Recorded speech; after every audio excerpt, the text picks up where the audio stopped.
He was kind of like a scoring artist, painting the court in just about every way possible. Oh, there's my sons. There were highlight finishes in the air, crafty, creative hoops. That's a street ball move in a playoff game. It is. What's that? And everything else. Fadeaways with his back to the basket. Playoffs. Pull-up jumpers from the mid-range. All right, welcome back to another Kobe Chronicles, where every month on the 24th, I do back-to-back Kobe reactions. Been going for quite a few months strong at this point. And if you didn't know, on the 23rd, which was yesterday, every single month I do back-to-back Jordan reactions. And that was interesting too, especially the second one, which was all numbers-based. And I gotta tell you, it's a day later and I still have that theme music from that video in my head, where it's just constantly bump, bump, bump, bump, bump, bump, bump, bump, bump, bump, bump. Like when I was editing that video, oh my God, the entire time I'm just sitting there just jamming to that theme while guys just like crunching numbers. If you haven't seen it, highly recommend you check it out. It was probably the most unique Jordan video you're ever gonna see on YouTube. Anyways, today is the 24th, so we celebrate the greatness of Kobe Bryant himself. And I'm coming to you with the first video with just like I did with the Jordan ones, with a video from Thinking Basketball. This video is titled A Detailed Look at Kobe Bryant's On-Court Impact. Greatest Peaks, Episode 10. So this is part of this series that Thinking Basketball has done, which is a fantastic series where he is basically going to cover the peaks of these great players, these great individual players, and just assess their peak, you know, basically just take a chunk, whatever he sees fit. And I'm not sure what he's going to decide is Kobe's peak. I'm assuming it's probably like 2005 to whenever, but we'll see what happens here. Anyways, as I always do, I'm linking the original video down below. That's going to be in the description box. Highly recommend you check out Thinking Basketball's channel. One of the most pure, just straight up basketball content creators out there. And yeah, I've been a big fan of this channel for quite a few years at this point, I believe. Anyways, without further ado, let's get to this. Let's get to the celebration. Please leave this video a like if you haven't done so. It helps out a ton. And yeah, without further ado, let's check out Kobe's peak. After Michael Jordan retired, there was a race to crown the heir apparent, the next dominant shooting guard who could score, pass, and defend. As we saw last episode, Kobe certainly fit that bill when he was young.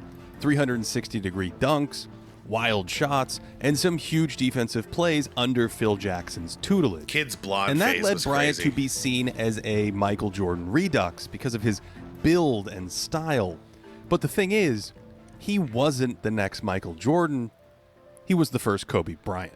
Fair enough. You are watching what greatness is all about. The comparisons to Jordan are, they're always going to be there, and they should be there, because he literally modeled This everything series after tackled him. one question.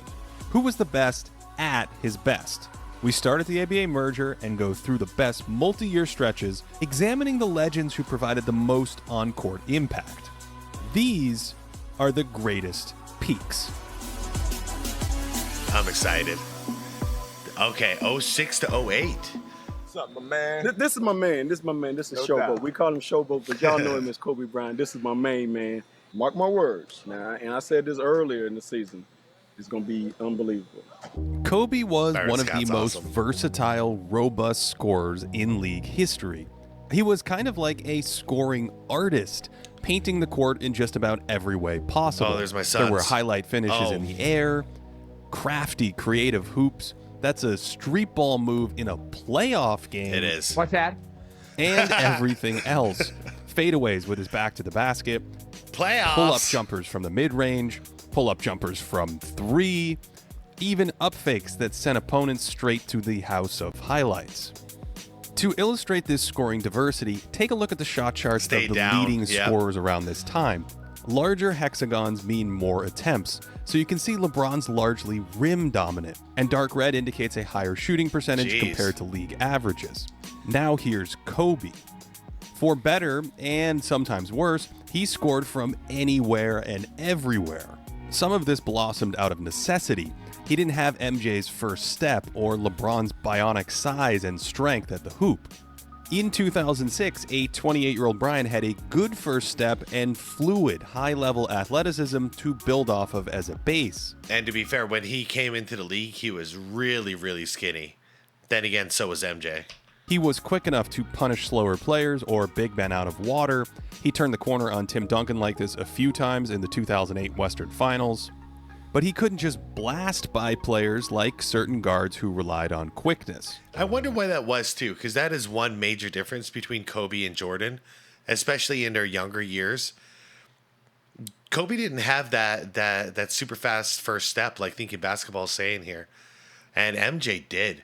MJ might have had the fastest first step I've ever seen in the 80s. And it wasn't really acceleration that made Kobe a dangerous penetrator. He used craft, guile, and feel, a little hesitation to start a drive, and he loved this hard spin back at the rim. He heads right here but is cut off, so the spin sheds the defender, and then off the wrong foot adjusts under LeBron to finish. Yeah, that's Here it is sick. in transition, the hesitation, and then feeling the defender recover, he spins back hard and leads with his body for free throws. Damn. These counters took remarkable balance and body control along with great instinct. It is. Kobe was only around 6'5" barefoot, and he couldn't always elevate over defenders at the hoop. So instead, he might absorb contact while contorting to release a shot, although that didn't work every time. Instead, he was snake-like at slithering into different angles to release the ball in traffic. His crossover was sharp enough to shake opponents, and Kobe senses a recovering Duncan and angles it right up on the glass. But this time the finish is different. He's strong enough to stay balanced without losing Bruce Bowen, but because Duncan is stationed under the hoop, Kobe throws his body into him and banks it at his apex. This is subtle, but his intuition helped him audible at the rim. When attacking big men in space, he liked that in and out dribble and then altered his stride length as needed approaching the goal. Perhaps the ultimate example of his malleable finishing was his instinct for flowing to the other side of the rim, where he'd throw off a potential shot blocker's timing by striding into a reverse layup. Yeah, that's a very Now, Michael Jordan these move. hesitation moves were so effective because defenses were worried about his pull-up, and he could play these threats off each other. As the screen comes over, Duncan and Bowen are worried about this shooting pocket, and Bryant uses that against him with a nasty cross. Well, what did he see there? Oh, yeah, what did he see there? He saw a wide open lane is what he saw. Totally congested on one side. Like, he'd have to go around and try to get through like three players or just a blow by. Good fake. Shooting pocket, and Bryant uses that against him with a nasty cross. Yet, the threat of a dribble drive was enough to create airspace for his jump shot. Defenders had to sell out hard on his mid-range game, and that could be a problem for slower-footed opponents. Kobe had these fundamentals down. Note how many of his moves come from a triple threat position and involved up fakes or jab steps, and he was so proficient getting to his spot and then rising up. Again, on my sons. Yeah, he's one of the greatest pump fakers I've ever seen. He's also he's actually the most stubborn pump faker I've ever seen. Because he's willing to pump fake 6, 7, 8 times, whatever. Doesn't matter how many times. He'll do it until he gets you on a fake. And then he's going to make a move. Like, I've never played defense against a dude like Kobe who would just sit there and pump fake right in my face over and over again until I bite. Like, it's insanity, and it works. He could also fire fairly accurate shots off a variety of setups, heading to his right or left from just about anywhere on the floor. That one was a long two, and Kobe trafficked in these jumpers just inside the arc, which made for impressive shot making, but also suppressed his overall scoring efficiency. From 2006 to 2008, he attempted more two-point shots outside of 15 feet than anyone in the NBA. But he only made 41% of them, which is exactly what the rest of the league made on these shots during that period. Okay. Kobe's scoring numbers during those seasons were the best of his career, but his efficiency lagged a touch behind some of the other huge volume scorers in this series, in part because he bled some value by not making those long shots worth 3 points when they went in. He was a bit ahead of the curve with his pull-up three-pointer, able to make a respectable 35% of these at decent volume. What I always respected about Kobe, though, is that he could hit the deep ball, and he would hit deep twos whenever it was natural. So wherever he got the ball, wherever he was on the court, and he had a good look, he was gonna take it, and I like that about him. Many of his shots were really difficult, often scoring despite a large hand in his face.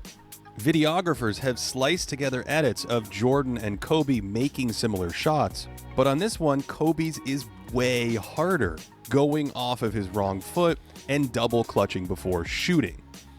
For my money, Bryant is the best tough shot maker in league history. Agreed. Or certainly the most prolific. 100%. He'd regularly drill jumpers with a hand in his face and almost no airspace, and sometimes he'd fire these at all kinds of crazy angles. He's lost all momentum here, and his feet are actually crossed when he jumps, but hey, no biggie. He did 2 pump fakes, spun, another pump fake, and then a fade. He's crazy. And this is clutch time, too. Like, this is no joke against my Suns. Yep. We're in overtime. Yeah, but I've been saying it for many, many years. He is the greatest. And it drove me crazy back then watching him, because I would hate his shot selection often. But he hit so many of them that eventually I just had to shut up and be like, hey, man, it's not bad shots for Kobe. You know, he's still shooting 40-something%. But this is also what made the shooting percentage different for him versus MJ. Because MJ was right at 50%. Kobe's in the low 40s. And this is why, because he did settle for much more difficult shots rather than rely on the flow of the triangle offense. Saw some of this feel with Larry Bird in episode 4. Subtle little adjustments to change the arc of a shot in a tight spot. Crazy. And this concentration was especially prominent on the backside of his offensive peak at the end of the 2000s, where it was a touch harder to generate clean looks, so this shooting adaptability took over.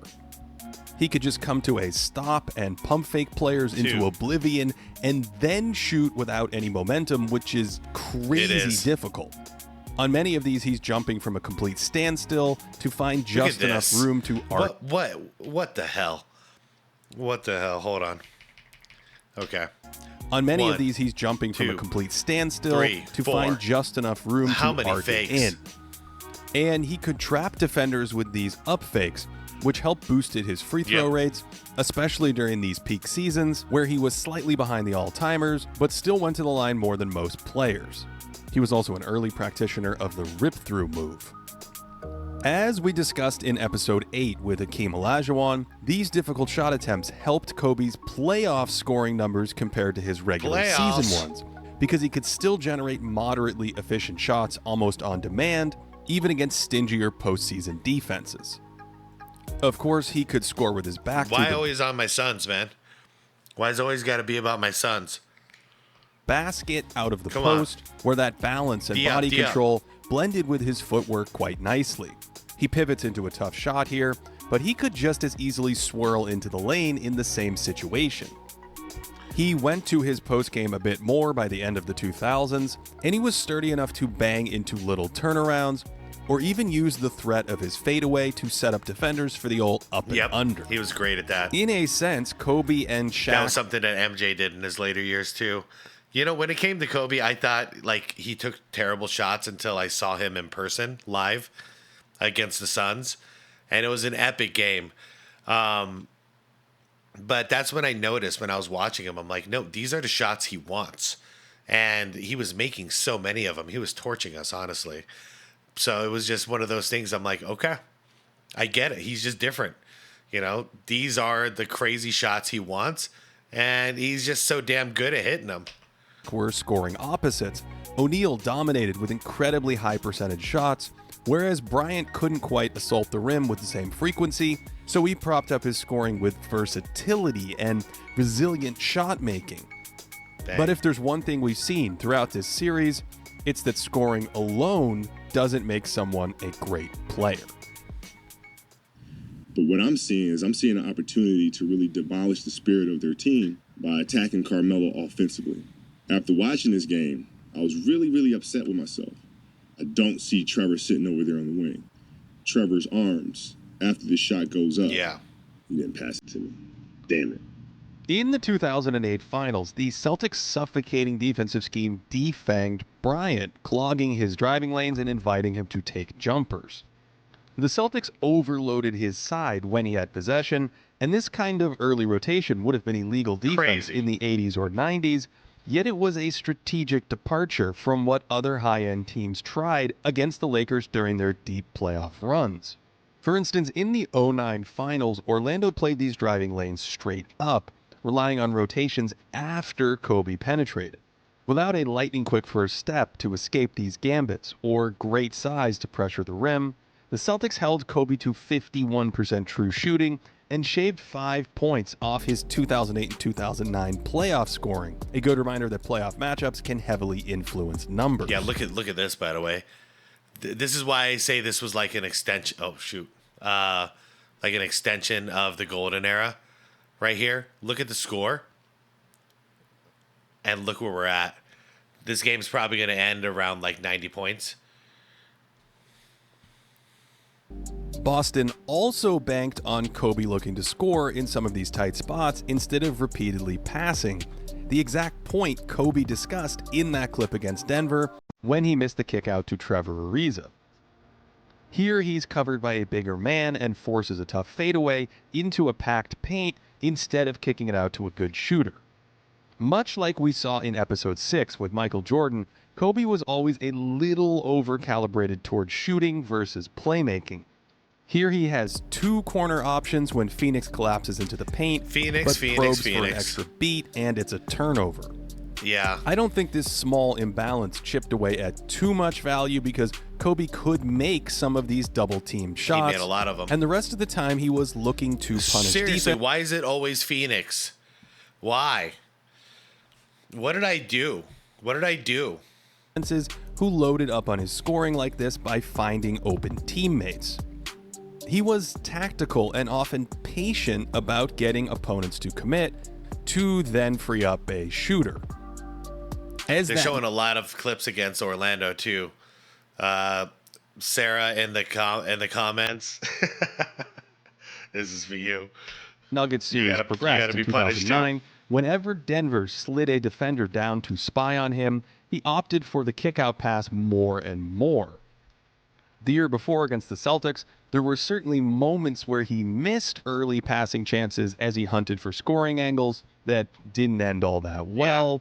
Yet, even in that series, he made plenty of early reads. A defender is slid way over into his driving lane here, so he shuffles it to the open shooter. Kobe was known for his studiousness, and he could certainly read and react to how teams shifted toward him in order to generate easy shots for his bandmates. Yes, he shot into plenty of double teams, but he dissected a ton as well. Boston sends help, and these 2 defenders are covering 3 Lakers, and Kobe threads a dart into the lane for free throws against the clock. Kobe grew up idolizing Magic Johnson, and while he wasn't his equal, he dropped some gorgeous dimes from time to time, or would-be dimes. Some of these passes in dynamic, non-traditional situations demonstrated a strong ability to map the court, and his athleticism helped with a variety of passing deliveries. Here he feels the help in the air, looks for his big man, and just tries to slap it in his direction. Hot damn! Most of his best passes were to big men like this. There's that patience to wait for help to leave Pau that's Gasol, smart. and this one takes even sharper vision. Yeah, young Kobe would have never done that. That's awesome. Good read. Finding the rim runner with a jump pass to the front of the cylinder. I was actually pausing to see the read, and that worked out well. The course of his career, Kobe's best, most consistent pass was probably the laydown, something he always had great feel for. Occasionally he'd shoot in these spots, but if he sensed a defender coming over on a drive, he'd usually hone in on his open big man. Here he spots a teammate on the backside, maybe the perfect pass arrives now, but Kobe knows if he collapses the zone, an easier angle will emerge, so he airdrops it over for the layup. And hey, Walton's back. Sort of. Where were we? Laydowns? Kobe would carve these out and then was able to deliver at a variety of angles depending on the situation. Right, going with a soft lefty lob here after being corralled on his drive. The other option in those spots was the kick out, where if defenders pinched down from the perimeter, he could spray it back out for three-point practice. After 2 hesitation moves, he runs into a wall here, but since the guard sinks in to help on Gasol, the kickout becomes the weakness to exploit. Using our best estimates, Kobe created plenty of shots like this for teammates, ranking behind only Jordan, James Harden, LeBron James, and Tracy McGrady among non-point guards. Point guard is sort of a misnomer here, since these are all lead guards, spearheading the entire offense as dual threats. For instance, Kobe ran plenty of spread pick and roll. Notice all the extra space compared to prior episodes, and he could score or play make out of this action. Ooh. He didn't really have... How did he draw that foul? I love this action right here, by the way. Could score or play make... Oh, do you get hit? Oh. Out of this. I see. Okay. Yep, you were getting back on D, and you didn't see that coming. Action. He didn't really have an ideal pick and roll partner before Gasol, although Andrew Bynum's emergence as a role threat provided a little chemistry in 2007. Risky pass. When Pau did arrive in 2008, Kobe ran the two-man game with him more frequently, and he could pop or roll comfortably next to Bryant.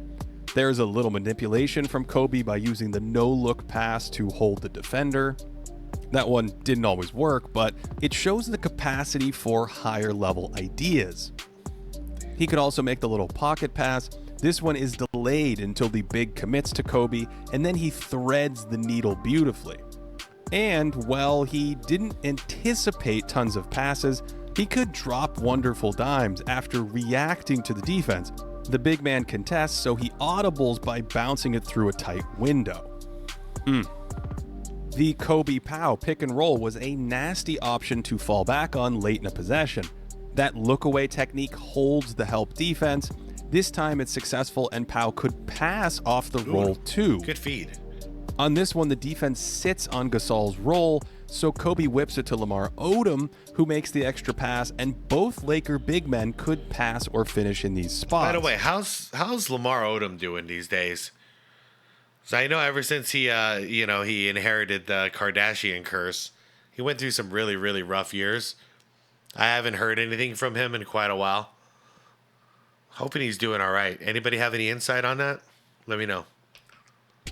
2008 was a huge upgrade in roster construction from prior seasons, where mediocre shooters and passers flanked Kobe, Lamar, and utility big men. Odom was always able to create some offense and act as a secondary playmaker next to Kobe, but Gasol took the Lakers to another level with his diverse offensive package. His post-game made him an all-NBA level player, stocked with a full pantry of post moves that includes soft touches with his right and left hand around the basket. And after his arrival, the Lakers' offense exploded. From 2008 to 2010, LA's playoff efficiency was about 6.5 points better than what their opponents allowed in the regular season. Since Kobe's offense slowed down a bit, chopping off 2010 might better capture this team at its brief peak, a fantastic stretch that was a rung down from the all-time greats. Wow. I see my sons up there, 05-07. We were on another level. There were a few holes in Kobe's passing game. He was willing to try tight passes. This one is picked off, but it's also a delivery issue where if he doesn't throw it higher, he needs to throw it earlier or with a different delivery angle altogether. Yeah, that could have been an alley-oop for sure. He didn't really whip fastballs off the dribble at different angles like some players. And instead, he often tried some of these tight squeezes while in the air in lieu of shooting. These all might be audibles out of shots, but I wonder if he went to the jump pass because he wasn't that big. Size could bother him on traps and lead to some blind spots. We saw the much taller Lamar Odom make this exact pass a second ago. And Kobe was inconsistent about hitting the roll man on this action when the defending big man jumped him hard. That was too easy. He also missed some straightforward passes. That's there for the... Look at this gravity right here. He's got all 5 players. All 5 on him. He's got options. You've got Boom going to the basket. This is an obvious one. It's probably going to be him right there, right under the basket. The taking, and in my study, he mostly seemed to... He took the shot? Okay, I gotta just be real. That was a bad move. That was a bad move. He had 5 guys on him. Miss wings and smalls in these home run situations. So while he had some limitations as a passer, his playmaking was an enormous part of his offensive attack, but his offense wasn't nearly as polarizing as his controversial defense. Controversial? Bryant's size was also a small factor on the defensive end. For instance, he had mixed results holding down the fort against bigger, stronger players in the post. There are some plays where the engagement isn't entirely there, and then others where he battles hard with more success. Similarly, Kobe wasn't much of a vertical presence around the basket. When he was near the rim, he often went to a swipe down move, and sometimes these connected beautifully and did the trick. On occasion, he'd turn a running start into a highlight block, but these high leverage plays were less common. Kobe averaged a block every other game. That Boris Diaw, man, come on. Yeah. Man, he always drove me nuts. His soft finishes. Leverage plays were less common. And then he gained a bunch of weight, too. It was just kind of like lazy personified. Too bad, too, because really talented, really high basketball IQ. Averaged a block every other game during these years and only provided occasional rim protection as a guard. These rotations in the paint can provide tons of value for a wing, and Kobe could be floor-bound on them, and he couldn't afford to arrive late in these spots. He should have rotated here once the double team arrived. Although in general, he was usually pretty buttoned up with most of his rotations, tagging the big man in pick and roll either from the baseline or elbow area. And this is a great sequence where he re-helps on the drive, then recognizes the corner is open and runs the shooter off the line. Yeah, the blocking thing for shooting guards, that was Jordan and Dwayne Wade. Those guys, a lot of it had to do with some leaping ability, but also they were just hungry for those blocks. Like the facial he received a second ago, this time he's early helping the helper, and being early on these rotations... I didn't catch that one. Hold on. Early helping the helper. This time he's early helping the helper. Oh, okay. And being early on these rotations is key for a wing versus a big man. He can deter the pass or deflect it, but arrive a step later and he would swipe for the ball, and that's a foul. Around 2007, Bryant emerged as a vocal leader on defense. You can see him pointing on this play as LA switches a number of actions here, and this was in conjunction with the Lakers playing more complex schemes. They zoned up or switched the weak side constantly as the league adopted more pick and roll offense. Although these rotations weren't always super crisp, for example, he's a little late sliding here and that leads to a desperate closeout. In general, Kobe wasn't super active on the weak side like this, not making a ton of plays. That's sort of an errant gamble there. And when he staked out these situations, he was quite vulnerable to backdoor cuts. He was actually vulnerable to backdoors in general throughout his career, tracking the ball a bit too hard, and when zoning 2, he took a somewhat extreme stance toward the ball handler and could idle a bit. And this responsibility is really about anticipation and effort. It's what made Larry Bird dangerous in these spots. And I'm not sure Kobe had the motor to go full tilt on plays like these and carry his enormous offensive load. Back on offense, Bryant drained additional fuel by moving without the ball, regularly working for a better position in the post, and staying active in order to pressure defenses. He drew a lot of fouls that way too, just going through screens. When he was overplayed, he had a nice back cut himself to escape defenders, and he could comfortably flow into catch and shoot options in the mid-range. Yeah, off the ball Kobe to me is the most successful and the best Kobe all around. So this does make sense that this is his peak, because it was fun to watch his ISO ball early in his career, but that wasn't the best for a team game at all. This meant he could fit well next to other high-level passers, Nice but dunk. it also meant that he couldn't rest much on offense. So without an all-time motor, Kobe couldn't go full throttle on defense for 40 minutes as well. Here he lapses for just a moment and loses contact with Ray Allen.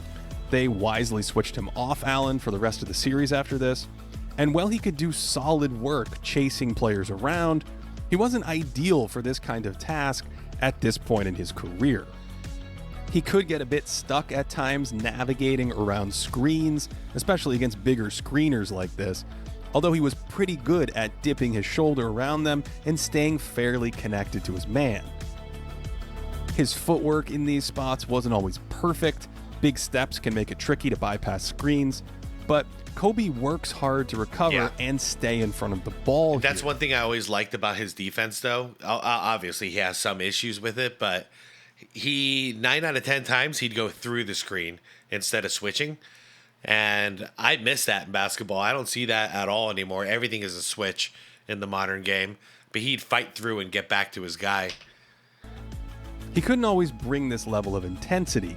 He kind of hops his way out of position against a dangerous pull-up three-point shooter here, although when he did go all out, he could provide good point-of-attack defense. And this on-ball defense is what kept him on all defensive teams long after his defensive peak that we saw in the last episode.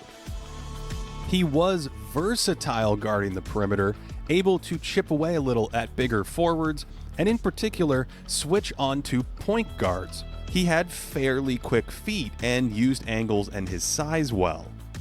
In their 2008 series, Kobe had successful moments against the lightning-quick Tony Parker. Yeah, look at him move. And here you'll notice he shades him left by design into the help. Bryant seems as studious and technical with his defense as he was with his offense, only he wasn't that he was doing it again. He was daring Parker to go baseline. Disruptive as a defender, blowing up screening actions or flying into the lane to choke out advantages. This is a great bit of awareness in transition, sliding over to stop the ball, but plays like that were rare during these years, and Kobe's steal rate was around the 75th percentile historically, which was good, but 1.7. That's really good, actually. Scottie Pippen ended, I think, 1.9, something like that. So if that tells you anything, and it should, because Scottie Pippen is one hell of a defender. not great for a guard. I think Jordan ended around like 2.4, something like that, because of course, it's freaking Michael Jordan. As we've seen, he could attack the ball by pawing at it like this, although there were a number of plays where he was reaching for a steal, and that left him out of position. In a 2007 game, Phil Jackson said he had some riverboat gambler in him, and while I don't think he gambled nearly as much as someone like Jordan, he had his fair share of whiffs. He liked to shoot the gap, and this was also how he collected some of his steals, and those interceptions nice. were more memorable and look great on highlight reels. Kobe also had his fair share of blow-bys off the dribble against quicker There you go, guards, Nash. although some great To defenders be fair, can Nash did that to everyone. It's not just Kobe. He was he's freaking fast as hell, guys. He's susceptible turbotastic. to breakdowns like this, so I don't think they chipped away at too much of his value. Impact metrics like adjusted plus And to be minus fair, you can't play off Nash because then he'd bust a three right in your face. So you had no choice but to play up on him and dare him to be a passer. or PIPM tend to view him as around neutral on defense, and I think that's in the right ballpark given his lack of involvement in the paint and sporadic guarding of opposing lead guards. But despite his lack of a defensive motor, I think his understanding of schemes combined with his versatility to provide effective point of attack defense against 3 positions makes him a small positive on that good end. closeout. The more interesting question is just how high were his offensive heights?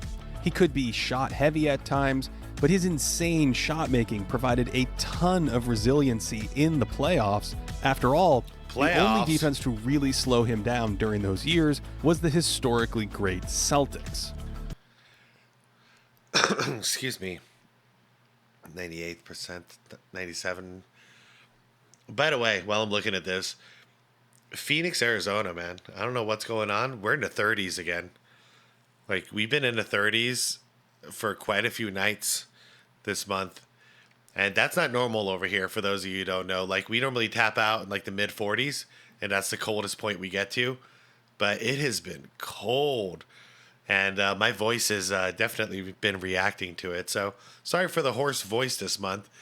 Anyways, spacing 79th, passer rating 72nd. Okay. Offensive load 96. Yep. Scoring rate 97 makes perfect sense. While most of his value came with the ball, his off-ball skills were strong enough to provide impact next to other high-level teammates. And so, while his defense might keep him from competing with the best of the very best, it's easy to see why so many people view Kobe Bryant as one of the best offensive players to ever grace the hardwood. Agreed. For more historical content and to support this channel, head over to patreon.com/thinkingbasketball and check out Thinking Basketball, the book, on Amazon. I might have to pick that goes up. deeper on a number of ideas explored in this series. There are also longer discussions on many of these players on the Thinking Basketball podcast.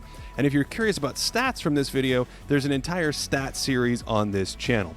Otherwise, thanks so much for watching. I hope you enjoyed this one. Definitely. And that wherever you are, you're having a great day. I am. I definitely am. Wait, there's more? But wait, there's more. Marbury, and both big guys went and blocked it inside. Clearly, KG. Duncan had it. They turned it over. Alley-oop back to Kevin. Oh, man. I haven't checked out the KG one yet. I checked out the Duncan one, and that was fantastic. First thoughts, I might have to pick up that Thinking Basketball book. That sounds really, really cool. It's like, it sounds right up my alley. But anyways, great video by Thinking Basketball. Great honest breakdown like he always does. This was the second era of Kobe that I was going to pick for his peak, just because his numbers were so astronomical in 05-07. I thought he was going to go with that. But if we're talking about when was he like a complete player, this is definitely it. And those 3 finals runs in a row definitely proved that.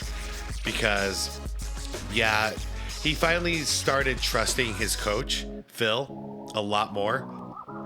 Played into the system, played into the triangle, played off ball, trusted his teammates more, became a more willing passer. And, his scoring numbers went down a little bit, just like Jordan did when he bought into the system. But the team success and the efficiency is, you can't compare. It's that was beautiful basketball during that time.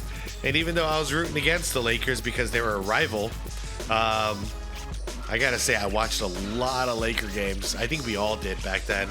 Like, we all wanted to see Kobe Bryant play, whether whether he was friend or foe for you. Anyways, everyone, thanks for watching. The link to the original video is down below. Like the video if you haven't done so yet. It helps out a ton. Subscribe to the channel if you want more content like this, and hit that bell if you want to be notified tonight for the nighttime, the after dark Kobe Bryant reaction. I got something completely different than this. That's just going to be like a fun little roller coaster ride, and I'm looking forward to doing that with you guys. All right, everyone, leave a comment down below. Let me know what you thought about this one. Anybody out there actually own that book? If you do, what do you think of it? Let me know. All right, everyone. Happy 24th. All right, I'll see you tonight. Peace out.